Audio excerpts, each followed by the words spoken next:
He's 21 years old, sitting in a dorm room in Coral Gables, Florida, and on his laptop screen is a number that shouldn't exist, a refund for a watch he still owns, a $41,000 Rolex, still sitting on his wrist. And somewhere, in a warehouse thousands of miles away, the computer system has just agreed that the watch was returned, inspected, and refunded in full.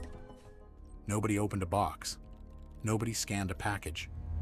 As far as the world's largest retail company is concerned, the transaction is closed. The watch was never his to keep. And yet, it is. This is the story of a young man who didn't rob a bank, didn't hack a vault, and didn't threaten a single person. He simply found the one place where the internet's most sophisticated logistics machine still trusted a human being to tell the truth. And then he built a business out of lying to it. His name was Matthew Bergwall. Friends called him a hustler, the kind of guy who always seemed to have something going, some angle, some side deal. That made everyone else's ambitions look small. What almost nobody around him understood was the true scale of what he was actually running. Because on the surface, Matthew looked like any other college student.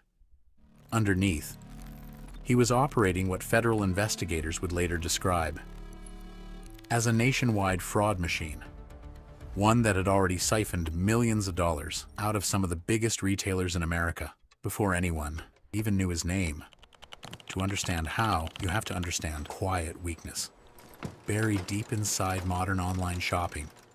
When you order something and it's shipped, but it doesn't arrive, or arrives broken, the retailer doesn't send an investigator to your door, trusts a tracking number. If that tracking number shows the package was lost, delayed, or never delivered, the system is built to give you your money back automatically. No questions asked.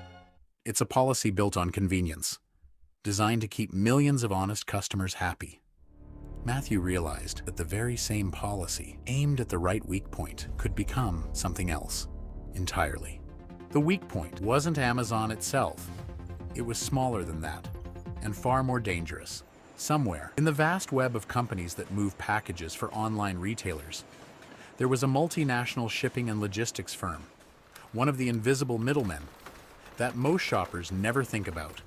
And inside that company, certain employee accounts had been compromised, whether through stolen credentials, phishing, or insider access.